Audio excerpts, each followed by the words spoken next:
Good morning all. Today we have to discuss about thermodynamics and structural consequences of d orbital splitting. The energy level splitting of the d orbitals due to their interaction with the ligands in a complex has important structural and thermodynamic effects on the chemistry of transition metal complexes.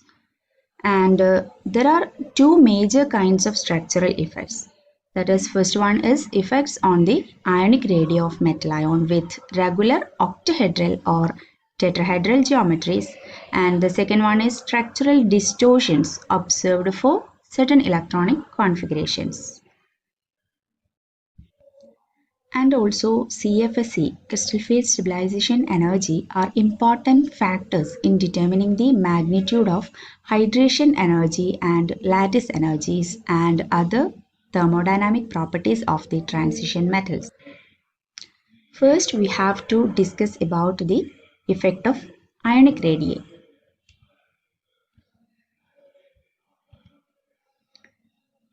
Okay, this figure is a plot of ionic radii of the divalent fourth myriad metal ion versus atomic number.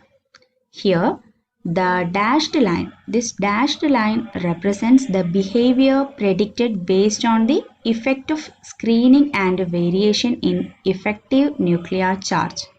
That is assuming a spherical distribution of 3d electrons. Because these radii are based on the structures of octahedral complexes and chromium Cr2 plus and Cu2 plus. Cr2 plus and Cu2 plus do not form truly octahedral complexes.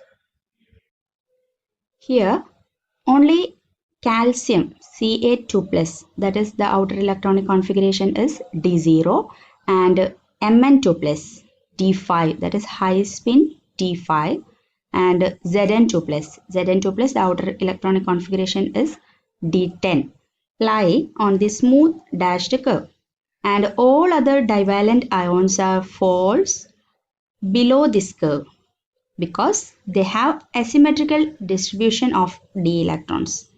To explain why an asymmetric distribution of d electrons makes a metal ion smaller than expected, for that we have to consider the titanium ion as an example, and Ti2 plus ion which has a D2 configuration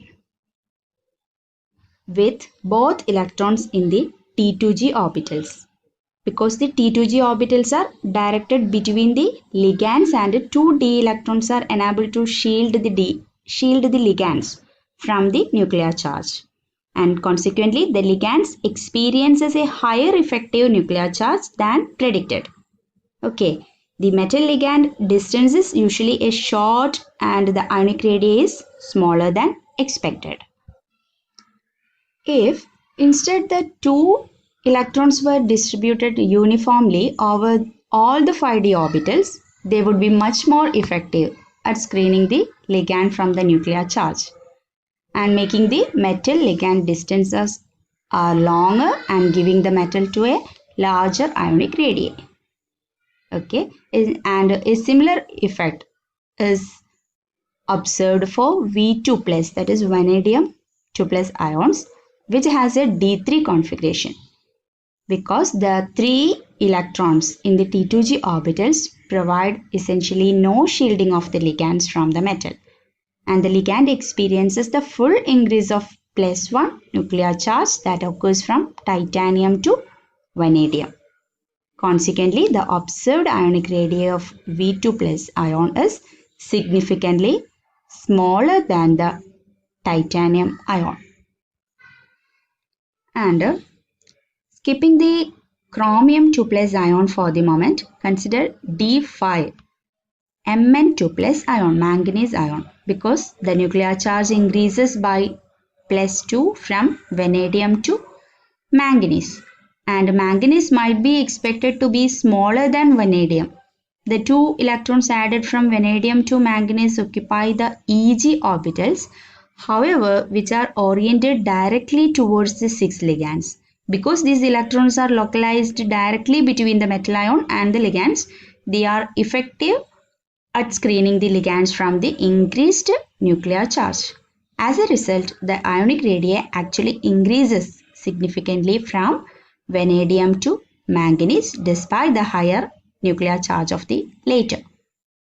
And the same effects are observed in the second half of the first row transition metals, that is in the Fe2+, CO2+, and Ni2+ ion. The extra electrons are added successively to the T2G orbitals, resulting in the increasingly poor shielding of the ligands from the nuclei and is abnormally smaller ionic radii.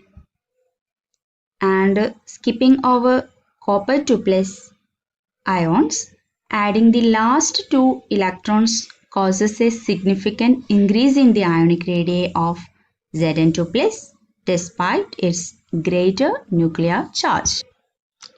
Let us move on to hydration energy, that is a thermodynamic effect.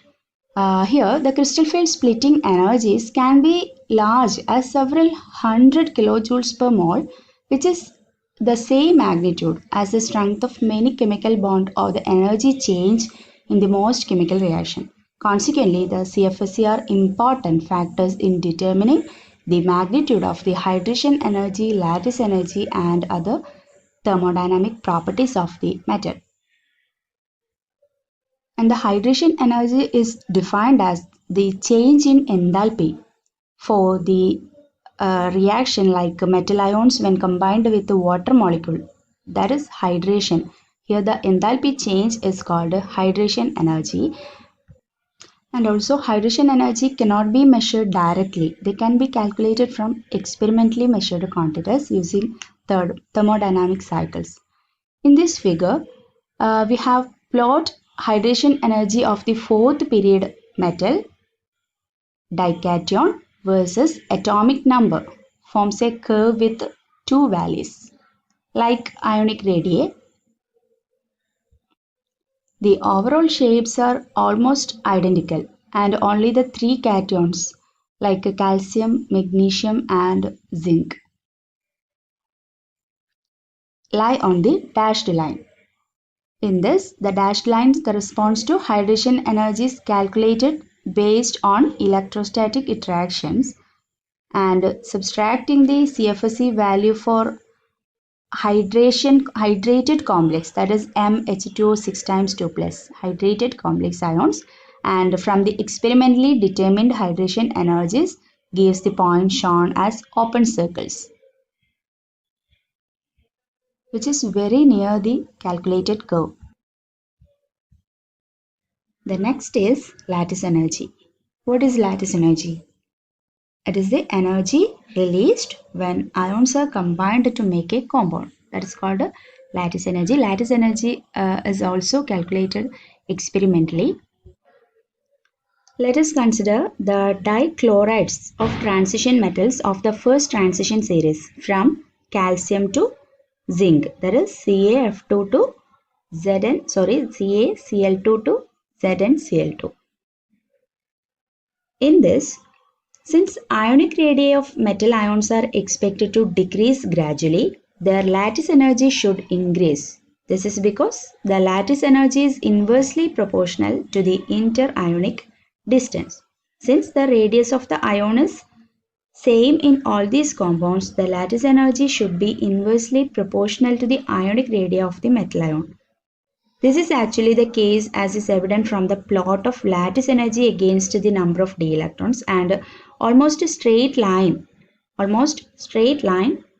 could have been drawn through the points which indicates the lattice energy of calcium chloride, manganese chloride and Zn chloride, zinc chloride.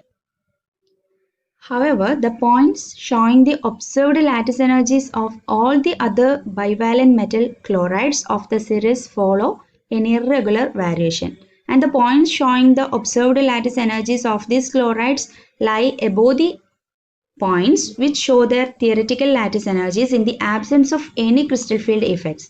The difference between the observed lattice energy and the theoretical lattice energy in the absence of crystal field effects gives the crystal field stabilization energy, and from this we can calculate delta O, that is crystal field splitting energy.